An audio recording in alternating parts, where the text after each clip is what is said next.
Përshëndetje të nderuar shikuesi, ako po ritakohemi sërish së bashku me gjurmët dhe si çdo herë tjetër, në këto ditë ju shoqëroj me tema të ndryshme sociale, me tema që na tangojnë të gjithëve dhe në fakt sot kemi vendosur që t'i japim fokus për një prej fenomeneve mjaft rënda që gjykohet po aq rënd si nga shoqëria, por edhe nga sistemi juridik, mirë po fatkeqësisht vazhdon të ndodhë dhe vazhdon të jetë prezent në vendin tonë, por edhe më gjerë në nivel global. Kjo vazhdon të jetë një shqetësim për çdo shtet dhe çdo kontinent, le temi kështu. Në fakt, pornografia me fëmijë ishte një temë e cila u diskutua ditë më parë, ku kishim një rast, por që nuk është i vetmi, ne kemi pasur raste të ndryshme, raste të shumta fatkeqësisht ku fëmijët janë viktima të pornografisë dhe si fenomen të tillë vuajnë më pas edhe për shumë gjatë, por jo vetëm në aspektin e viktimës, por edhe procedurës, se sa në fakt është e rëndë që të gjykojmë kryesit e këtyre veprave penale. Me mua në bashku në studio për të folur mbi këtë temë është Marta Gusar, avokate e cila prek këto viktima të cilat janë më senzitive dhe më fragile. Zdravo Marta, dobro ni dojdën. Dobro ve najdov. Ja sam pred malko kažav дека работиш со тие жртви кои што се најфрагилни, така може би најтешко да се работи со нив, бидејќи тие траумите што ги имаат се многу по големи и потешки од може би од други кривични дела. Точно, тие трауми се многу големи и тие трауми ги живеам и јас заедно со нив кога ги застапувам, затоа што секако не можеш да не сочувствуваш со нив и не можеш да не пристапиш со емпатија према тие предмети. Оваков тип на предмети се сериозно тешки, прво поради тоа што и живееме во едно време, во едно општество, во еден систем во кој што не е едноставно прво и самото докажување да стигне до помош, па дали ќе веруваат, нема да и веруваат, нели, сите тие елементи. И со тоа и дополнително се зголемува траумата нивна, поради тоа што не само што не знаат, нели, како да си побараат помош, а после тоа и додека стигнат до заштита. Не дека не стигнуваат, конкретно за овој тип на предмети се стигнува до помош и до правна разврска, што се вика, и казнување на сторителите, меѓутоа оди многу побавно поради прибирањето на доказите кои што треба да ги прибере обвинителството и да стигне, нели, до сериозна доказен материјал кој што, нели, ќе ги лицата кои што се сторители да се докаже дека се навистина сторители и да им се изрече соодветна санкција. Ние ќе збориме за процесниот дел. Јас би сакала првично да зборуваме за тоа дали порнографијата кај нас е кривично дело и порнографијата со деца како е застапена во кривичниот законник кај нас? Секако е кривично дело, значи и за обично, мислам, кога се возрастни лица, така и за малолетници. За малолетници се многу посериозни санкциите, многу се ригорозни и мерките кои што се преземаат, нели, во рамки на преземањето на действија. По службена должност се гонат во секој случај. И најчесто кога станува збор за такво нешто, не дека нема индивидуа една која што, нели, произведува или дистрибуира порнографски материјал на малолетно лице или па го наведува нели, на порнографска содржина, меѓутоа најчесто тоа е во групи. И затоа е толку бавна оди постапката, поради тоа што, нели, треба да се најдат се зависно во каква форма се случува, дали е преку јавно информирање, дали е преку социјална мрежа, дали е прибирање за себе си, препродавање, нели, на таа содржина, се зависи од елементите на кривичното дело. Значи нема едно само, нели, како тако, тоа е член како член е тој во законот, во кривичниот законник, меѓутоа формата и начинот на извршување на делото е различно во секоја смисла на зборот. Дали имавме некои промени кои што ја доведа Македонија до помодерен кривичен законник и, например, Истанбулската конвенција, дали влијаеше во овие кривични дела или не? Секако, и Истанбулската конвенција, меѓутоа и останати конвенции кои што се однесуваат на заштита на деца и малолетни лица, така што се измени кривичниот законник, се прошири во овој дел и многу поригорозни санкции има, казни, мислам, навистина се многу високи. Еве последно, колку што се сеќавам, е на предметот кој што сега ги апелациониот суд им ги зголеми казните на сторителите, баш во насока на мислам дека таму се однесуваше дека ја приморувале да врши порнографски материјал, нели, да ја наведуваат на одредено действие. действие како малолетно лице, така што апелациониот суд им ги зголеми казните. Ние се приближуваме со имплементацијата и со ратификацијата на сите тие конвенции, не само Истанбулската конвенција, се приближуваме кон едно сериозно казнување и нетолеранција за овој вид на кривични дела. Меѓутоа сепак бавноста во постапувањето е како резултат на тоа што може би се уште ги немаме тие модерни или пак усовршени механизми за да можеме да стигнеме побрзо до правдата. Трае долго време, доколку се повеќе сторители, подолго влекување на постапка и слично, меѓутоа сепак се стигнува до правда. Кога имаме случаи, кои се тие првите чекори, ако, например, некоја жртва би дошла до тебе или пак јавното обвинителство има сознање за вакво кривично дело, што би се направило прво? Ако мене ми дојде некој да ми каже дека нешто такво се случува, се пријавува во полиција. Полиција веднаш мора да го извести јавниот обвинител, поради тоа што, како што кажав, тоа е по службена должност и полицијата веројатно си ја спроведува постапката, пушта кривична пријава, доколку лицето, малолетното лице, односно родителите на малолетното лице, прибавуваат докази кои ги предаваат тие докази. Така што се почнува во обвинителство, во полиција, па потоа обвинителство и се стигнува до потоа, обвинителство ги презема во предистражна постапка, заедно со МВР ги преземаат сите можни действија, се со цел за да се стигне до доказен материјал, за да може да се отпочне, да се пушти обвинителен акт во суд, за да отпочне кривичната постапка во кривичниот суд. Кога зборуваме за деца, зборуваме за под 18 години, нели? Да, под 18 има и до помлади малолетници, постари малолетници, меѓутоа сепак до 18 годишна возраст тие се малолетни лица. Значи, бидејќи кога ние често викаме деца, се мисли на 9 годишно дете или 10 годишно, ама по законот сега до 18. Да, мислам се знае тоа дека до 14 годишна возраст е секако, мислам, без разлика на деве за последниот предмет, девојката имала 16 години или 14, не знам што, ама била возрастна, значи таа не е возрастна, како што кажав и на минатото гостување кога кажав дека дете не може да има избор дали не е се клиенти, на едно дете не може да има клиенти.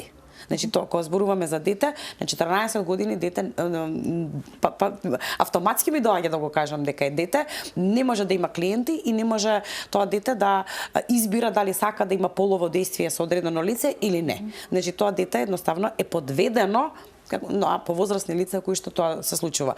Без оглед дали свесноста кај тоа дете може би како на повозрастен лик или не знам што, меѓутоа тоа дете ниту му има право, нема деловна способност за да гласа. Значи, едноставно системот точно укажува што значи дете, дали може тоа дете само да одлучува на таа околност, за да може да кажеме дека тие не се клиенти. Не може да и бидат клиенти. Истото важи и за порнографија.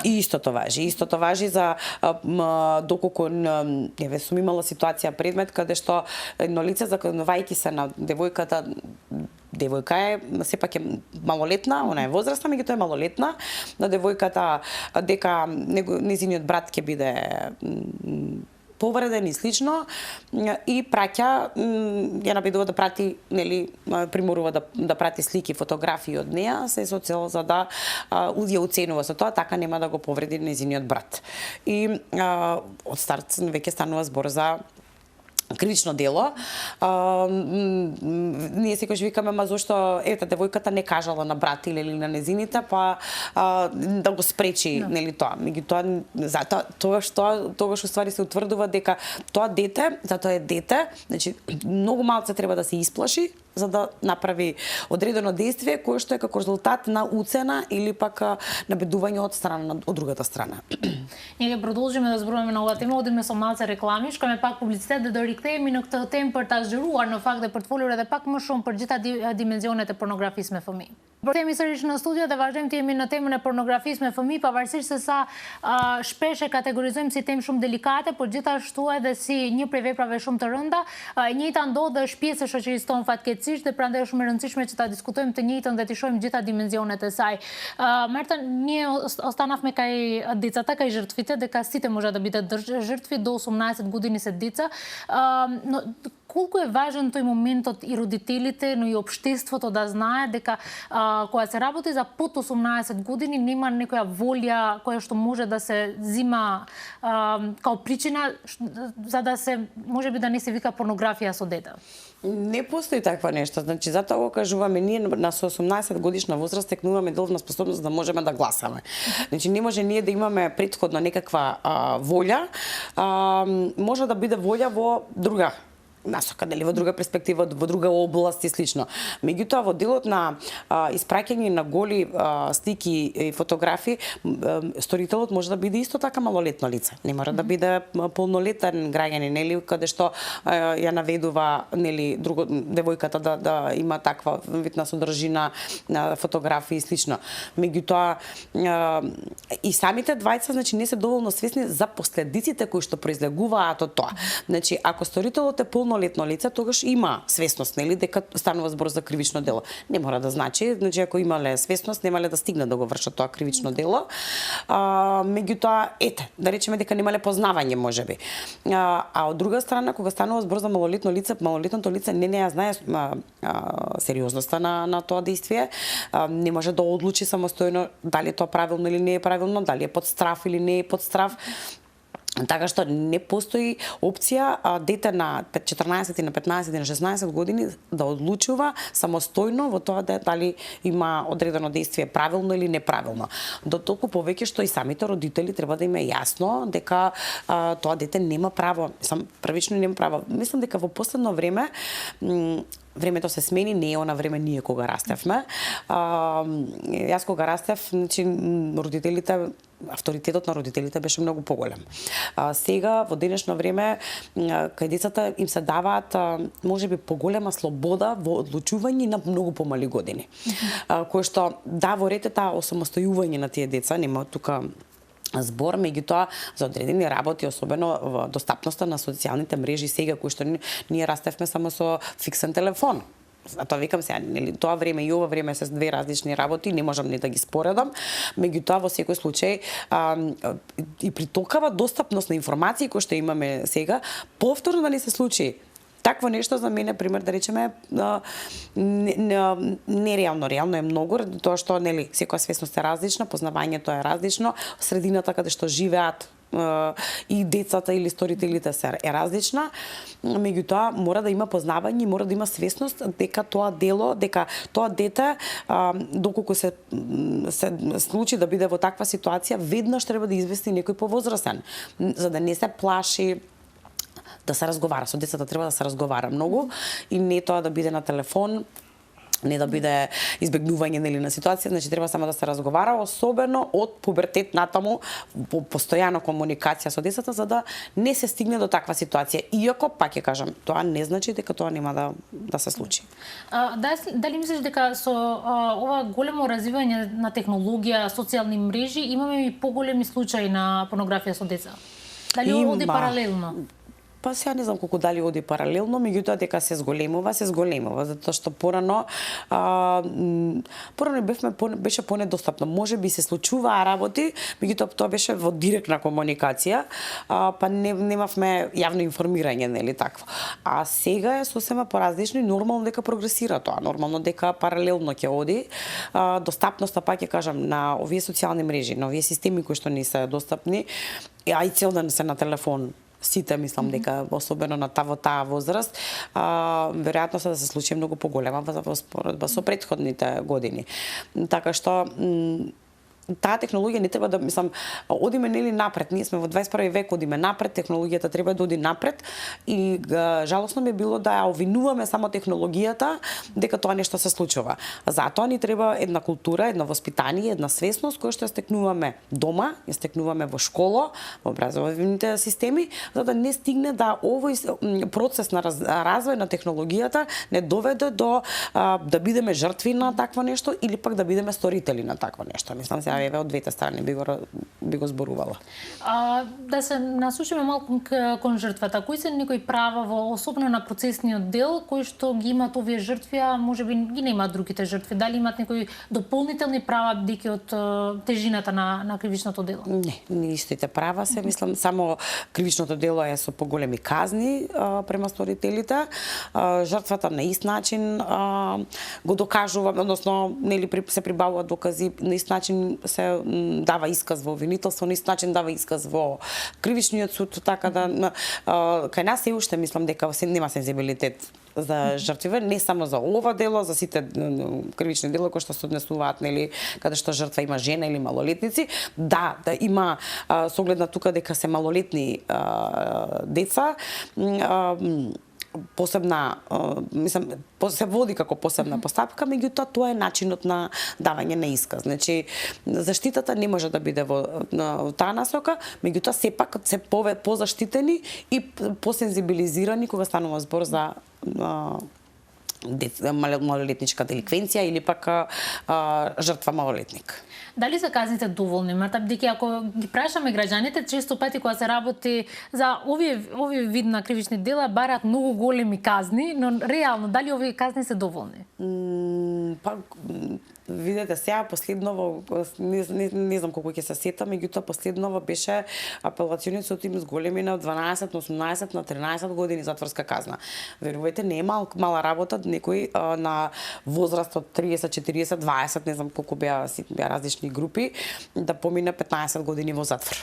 Тоа не е мала работа, тоа е уништување, мислам, целосно, комплетно промена на сопствениот живот. Иако мислам дека кај нас во моментов во државава се променија работите после последните случувања, па казните одат малце повисоки. Иако не треба да биде тоа дека колку повеќе ги казниме, така повеќе ги исплашиме. Значи тоа колку побрзо се постапи, се стигне до казна, можеби е тоа така, меѓутоа во рете казните се во моментов се дури и за мене изненадувачки високи од искуството кое што го имам до сега, така да ако одиме од аспект кај жртвата и семејството на жртвата, никогаш ниту една казна нема да биде доволна. Тоа е нормално да не биде доволна, меѓутоа ако одиме од аспект дека сторителот не треба да се казни како да се казни сега да не постои, него истиот треба да се стекне со еден друг тип на казна, нели, превоспитување и ресоциализација издржувајќи ја затворската казна, така што ако одиме кон целта на казнувањето и казната како казна лична, односно емотивна, емпатична и сочувствителна во делот на жртвата, тогаш разговараме за сосема нешто друго, меѓутоа правото не се однесува на таа околност, така што казните и плюс дополнително со промената на казе, односно на кривичниот законник и се зголемија казните дополнително, така да далеку се од ниски казни, меѓутоа бавно оди процесот. Значи тоа е целата работа, што бавно оди процесот, особено кога е преку јавно информирање, преку компјутер и слично, додека се најдат IP адресите, додека се стигне до информација што и како се случило, поминува подолг временски период и тука е проблемот што се губи надеж кај жртвата дека можеби нема ништо да се случи, а впрочем на крај се сепак се стигнува до правда. Неки се работи за деца, целиот процес може да биде и затворен и да не биде отворен за јавноста, и затоа не често пати јавноста има информации на секој случај што се случува, но ние имавме еден многу голем случај како јавна соба, која што поради едно видео судот можеше да ги да им даде казна на менаџерите на сајтот, инаку не би можеле да ги да бидат осудени. Колку информации ни даде тој случај за нашиот систем? Најлошите информации ги даде јавна соба. Меѓутоа, добро, од јавна соба произлегоа па многуте промени понатаму во иднина. Ја што викам, сите што беа во јавна соба беа колатерална штета на системот, зборувам за жртвите, поради тоа што не стигнаа до правда и се гонеа само тие кои што нели се однесуваше за малолетници, иако таму имаше голем број на девојки, на жени кои што беа полнолетни, а сепак беа жртви на тоа кривично дело, на јавна соба, како јавна соба. Меѓутоа, што не научи дека во тој момент системот не функционираше, системот не препознаваше кривично дело и дотолку повеќе што мислам дека тогаш се освести државава и институциите за да се утврди, да се види дека со самата технологија веќе се наметнуваат нови кривични дела и мора да се изменат законите и да се имплементираат конвенциите кои што веќе ги имаме сериозно ратификувани, да се имплементираат во рамки на системот, затоа што ако ние ратификуваме, а не имплементираме, тогаш ништо не сме направиле. А кај нас директна примена тешко постои, ден денеска тешко постои директна примена на некоја конвенција ако не е имплементирана во рамки на законот, така што од јавна соба слободно можам да кажам дека произлегува многу те промени. Од измени на кривичниот законник, прво во една насока, па потоа уште една голема измена имаше, измена на законот што е за семеното и родово базирано наследство, така да од таму произлезе многу промени, меѓутоа пак во тој момент заштита не добија сите. Во тој момент. Во склоп на јавна соба имаше видео со мало дете, со порнографија со деца, кое што се објави во генератор на порнографски видеа. Која е оштетата на децата во тој момент? Дека тие видеа, кога еднаш се стават во интернет, секогаш се таму? Пресудата е таа како пресуда, нели ќе биде утврдено дека е сторено тоа кривично дело, меѓутоа понатаму во иднина веќе излегува на меѓународно ниво. Тоа не е веќе во рамки само на оваа држава, него на меѓународно ниво.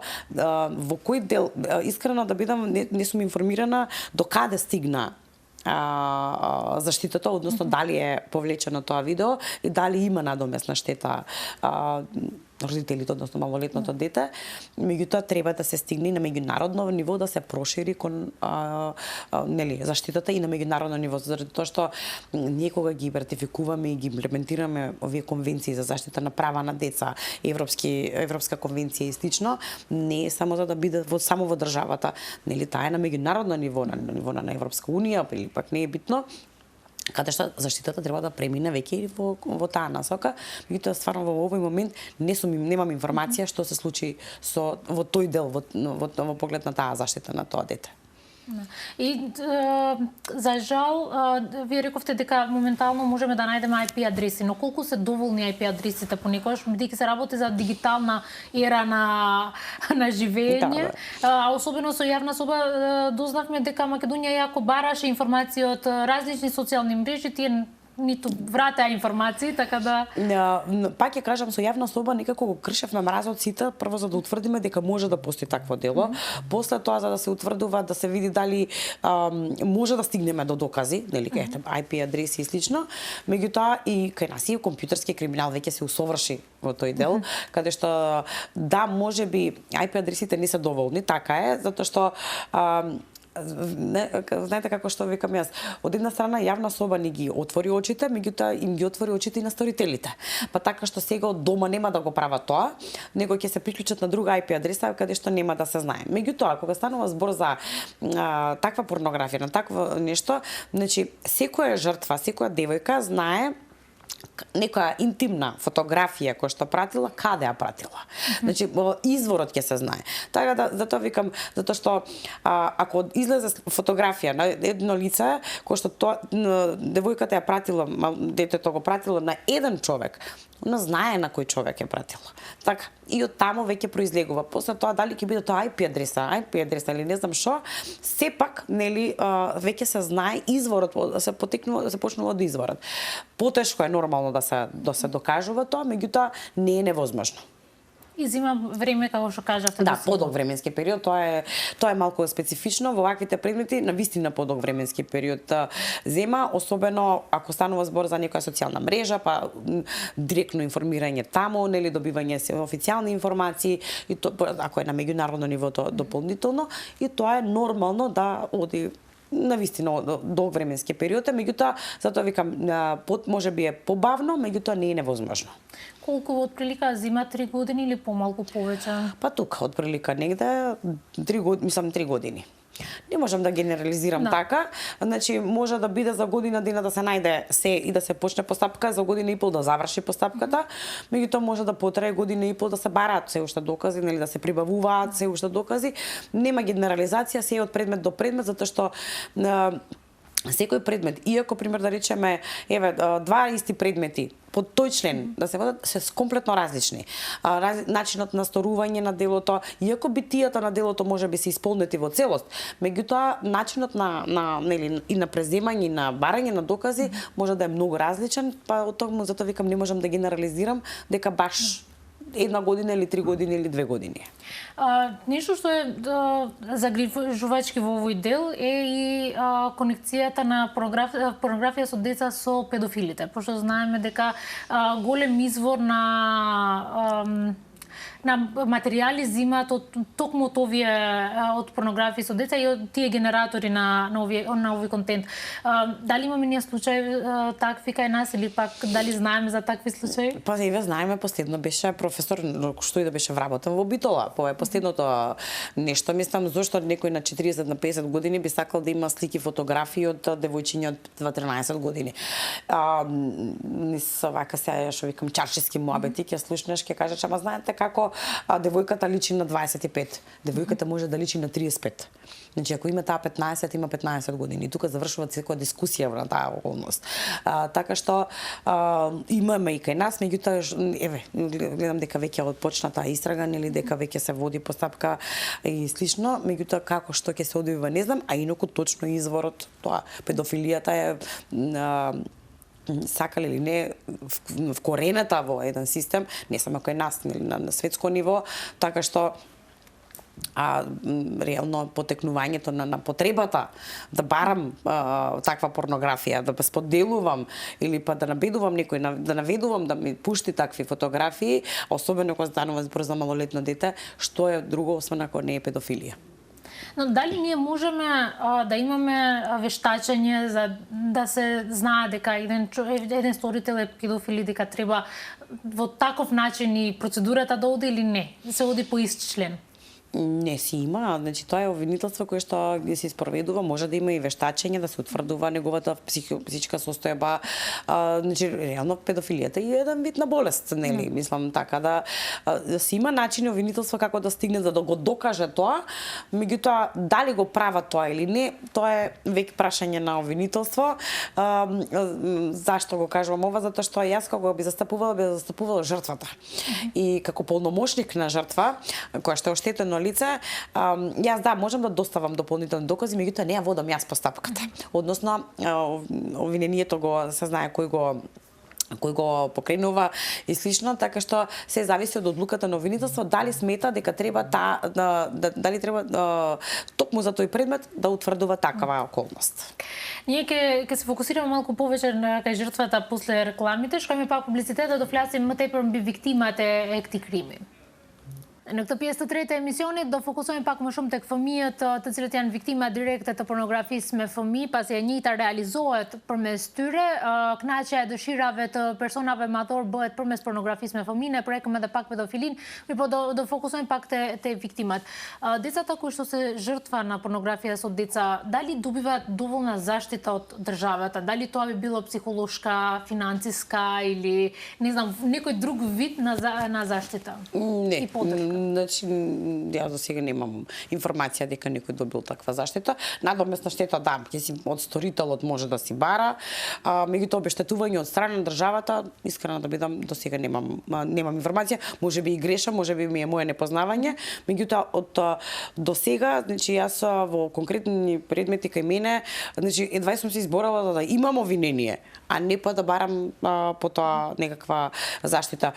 Ако гледаме дека од Истанбулскава конвенција, тука за деца жртви зборуваме, од Истанбулскава конвенција и законот, нели, кој што е надоместување од страна на државата на доместокот, статистиката која прочитав колку се пари се исплатени до сега, дека 3-4 наврати се исплатени по 500 евра на жена, кој што не може ни да покрие основните работи, ја што викам, ако ништо друго, ако е со деца, основните намирници во текот на еден месец, а не па да биде тоа обештетување никакво од државата, така што стварно навистина во моментов не можам да дадам информација таква, меѓутоа мислам дека воопшто нема никаква врска едно со дека државата нешто надоместува во таа околност. Ова прашање беше дека кога работиме со деца знаеме дека ова кривично дело може да има големо влијање кај нив и во иднина особено.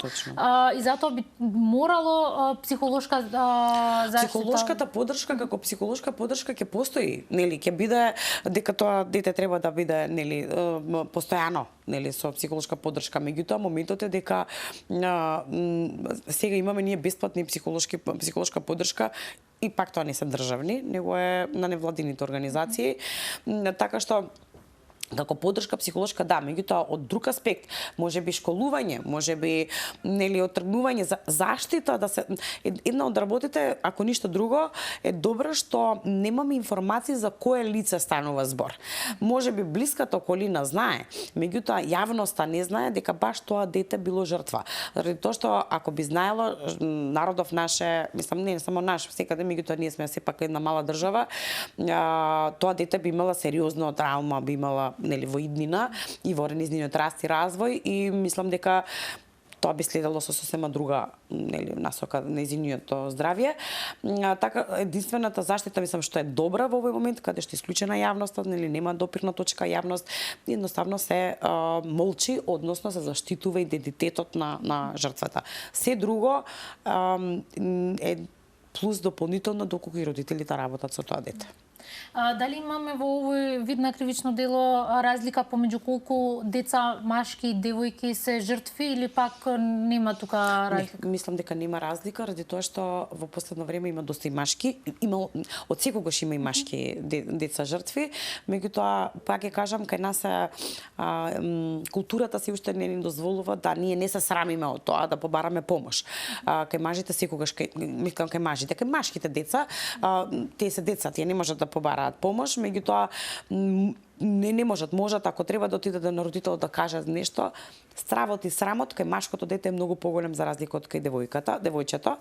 Меѓутоа има, не можам да кажам, секогаш преовладува женските деца како и жените нели жртви, преовладуваат нели поголема е бројката многу, меѓутоа има и доста машки деца.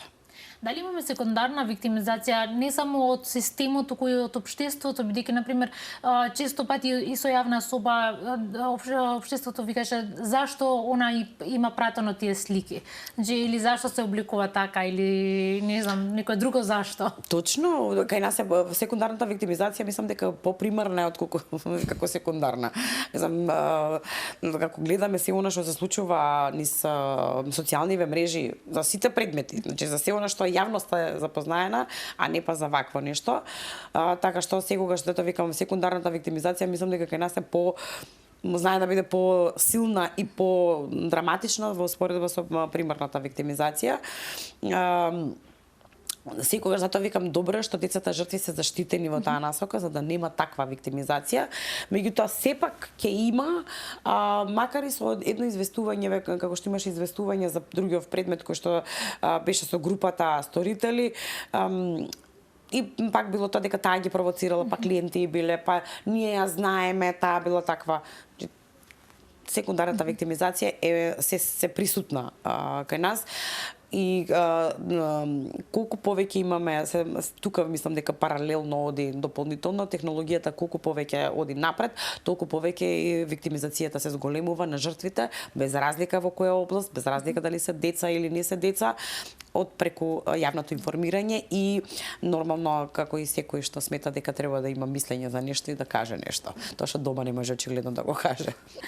Марта, кога зборуваме со адвокат, зборуваме секој за жртвите или пак за сторителите, но не прашуваме колку е тешко за еден адвокат да работи со вакви предмети. Тешко е, навистина е тешко. Многу често знаат колеги да ми кажат како можеш ова да го работиш, само ти можеш ова да го работиш, колку нерви треба да имаш. Последиците здравје, по секојдневен живот, значи си постојат, нели?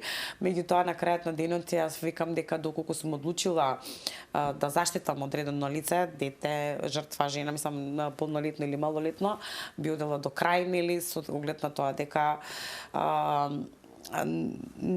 едноставно некој мора да го работи ова, а доста често сум добила си емпатичен адвокат.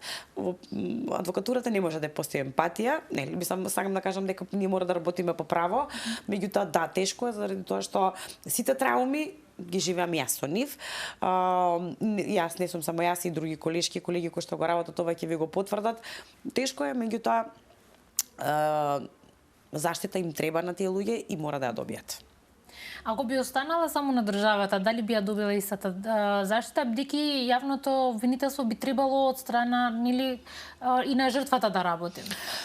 Јавното обвинителство искрено нема време своите предмети, само сите предмети ги изработи, а не па да даде подршка и на жртвата. Не дека не дава, мислам стварно не дека не дава, меѓутоа со оглед на бројноста на колку обвинители има, а колку предмети има, навистина не можат физички да постигнат да го сработат тоа, така што јавното обвинителство ќе се држи, нели, до законот, ќе се држи до доказите кои што треба да си го подкрепе своето обвинение, и тоа би било тоа. Затоа кај жртвата не дека е нужна полномошник да има адвокат, да има во постапката, меѓутоа поддршката е многу значајна и многу важна во тој цел процес.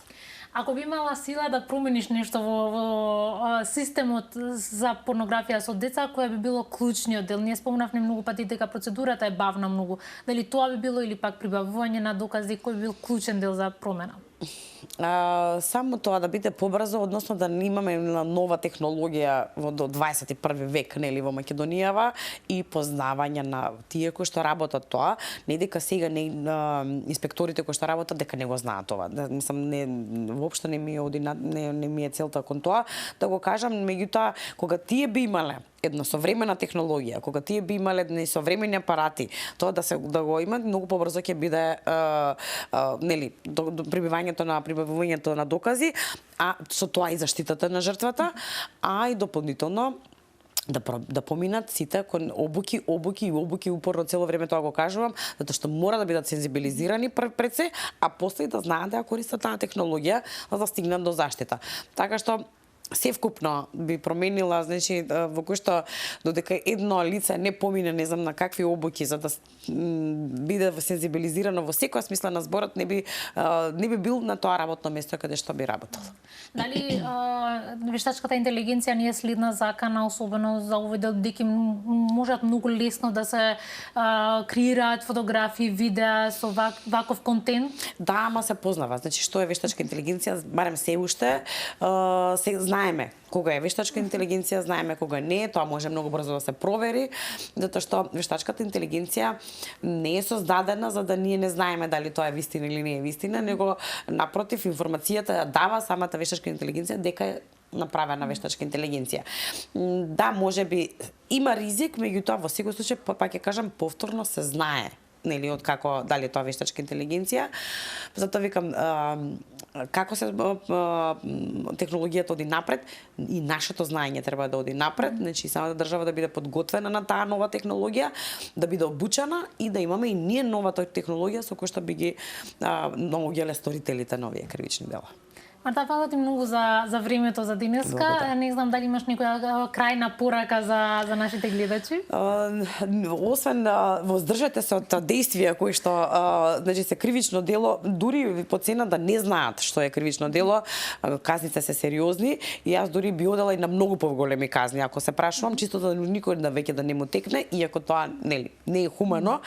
Меѓутоа, кај децата, кај родителите особено, да стварно си ги внимаваат на децата, да гледаат што прават децата, да разговараат, затоа што во ова брзо време се изгубивме меѓусебно, се изгубивме во делот на не знаеме едноставно дома што се случува, да бидеме поприсутни во домот за да можеме да стигнеме и јас што викам, една мала 1% да се заштити или да се оттргне детето од таква ситуација, ние сме направиле многу голема добро дело. Марта, благодарам многу. Благодарам.